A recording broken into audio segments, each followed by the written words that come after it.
Bienvenidos a este video donde abordaremos un gran tema de relevancia en el contexto actual, la migración y las deportaciones de latinos en Estados Unidos, un fenómeno que no solo transforma las vidas individuales, sino que también impacta a comunidades enteras, generando debates políticos, sociales y culturales. Vivimos en una era de cambios acelerados, donde las estructuras tradicionales han perdido fuerza frente a una sociedad en transformación. La posmodernidad ha modificado nuestra manera de entender la realidad. Ya no existe una única verdad absoluta, sino múltiples perspectivas. La globalización ha derribado fronteras, permitiéndonos acceder a diferentes culturas y ideas como nunca antes. Sin embargo, esta interconexión también ha traído consigo una sensación de incertidumbre. En algunos sectores de la sociedad, el temor a lo desconocido ha crecido, generando una resistencia al cambio y a la diversidad. Pero, si la posmodernidad nos ha enseñado que no hay una única verdad, nos preguntamos por qué seguimos rechazando lo diferente.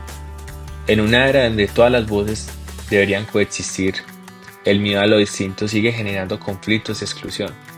Tal vez la verdadera pregunta no es si podemos aceptar la diversidad, sino realmente estamos dispuestos a vivir con sus consecuencias. Con ello se hace el concepto de heterofobia como el miedo o rechazo a lo diferente.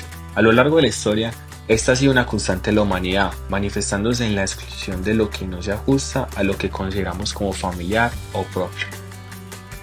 En nuestras sociedades modernas, este miedo no ha desaparecido. Se disfraza bajo discursos de identidad nacional, seguridad y orden social, legitimando la discriminación en múltiples niveles. La heterofobia no es solo un problema individual, sino una enfermedad moral y social que erosiona la convivencia. Si hemos construido sociedades basadas en la intercomunicación y la globalización, ¿por qué seguimos viendo la diferencia como un peligro en lugar de como una oportunidad? ¿Es el miedo a lo desconocido una justificación suficiente para el rechazo?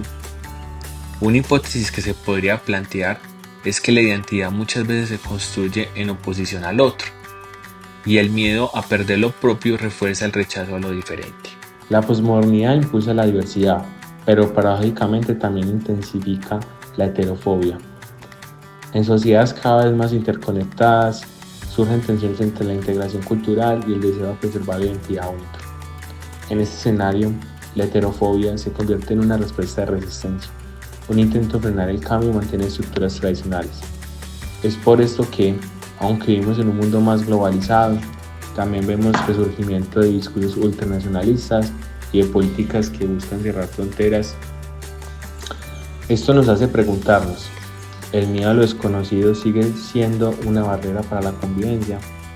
La heterofobia no es un fenómeno homogéneo, se manifiesta en distintos grados. Primero, encontramos la afirmación etnocéntrica, la creencia de que la propia cultura es superior.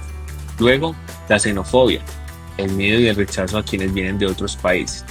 Finalmente, el racismo con pretensiones científicas que busca justificar la exclusión mediante teorías pseudocientíficas. En este análisis nos centraremos en la xenofobia, ya que es la que mejor explica el fenómeno de las deportaciones de latinos en Estados Unidos. La política migratoria de los Estados Unidos de Norteamérica ha tomado un rumbo más restrictivo, afectando directamente a la población latina. En el año 2024, el Servicio de Inmigración y Control de Aduanas, con sus siglas ICE, reportó una cifra de deportaciones de más de 250.000 personas, muchas sin un debido proceso. Casos recientes han evidenciado condiciones inhumanas en los centros de detención como Delaney Halls, donde cientos de migrantes han sido recluidos sin acceso a atención médica. Un informe reciente del diario El País, publicado en el 24 de marzo de 2025, expuso prácticas de deportaciones silenciosas, en las que personas son expulsadas sin previo aviso y sin oportunidad de apelar, o un debido proceso. Pero, ¿por qué este fenómeno es un mecanismo de xenofobia? Según Sanabater, la xenofobia no es solo un rechazo irracional al extranjero, sino un sistema que justifica la discriminación con argumentos políticos y económicos. En este caso, se crea una narrativa donde el migrante es visto como una amenaza, permitiendo su discriminación y posterior expulsión. En este proceso sigue un patrón. Primero, el rechazo social, luego la marginación legal y finalmente la deportación. Así, la xenofobia se institucionaliza, transformándose en una política de exclusión progresiva. En lugar de integrar, se expulsa. En lugar de proteger derechos, se restringe. y en lugar de generar soluciones se perpetúa el miedo hacia el otro. Este miedo y la manipulación política son claves en el mecanismo de la xenofobia.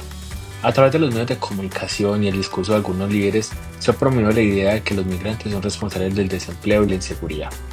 Esta retórica no solo genera desconfianza, sino que justifica las políticas de deportación masiva. Por ejemplo, tenemos la ley SB 1718 en Florida, aprobada en el 2023. Impone sanciones a quienes den empleo o vivienda a migrantes en situación irregular. Este tipo de normativas refuerzan la exclusión y fomentan la cultura de la persecución. La xenofobia no solo surge de manera espontánea, sino que se alimenta estratégicamente para ganar apoyo político. Enfrentar la xenofobia requiere más que políticas superficiales, exige un cambio profundo en nuestra forma de comprender al otro. Se nos habla de una sociedad posmoderna donde las identidades son fragmentadas y complejas, pero seguimos aferrándonos a crear categorías y exclusiones. Mientras la tecnología nos acerca al otro con las redes sociales, el metaverso y, por supuesto, los más media, seguimos levantando muros físicos y sociales. Para transformar esta realidad, se necesitan políticas migratorias más humanas, educación basadas en la convivencia y, sobre todo, una sociedad dispuesta a reconciliarse con sus prejuicios. Si seguimos excluyendo al otro, solo perpetuaremos el miedo y la segregación. Pero si aprendemos a reconocer al otro, el migrante, es solo una página de nuestra propia historia. Podremos avanzar a una sociedad más justa y libre.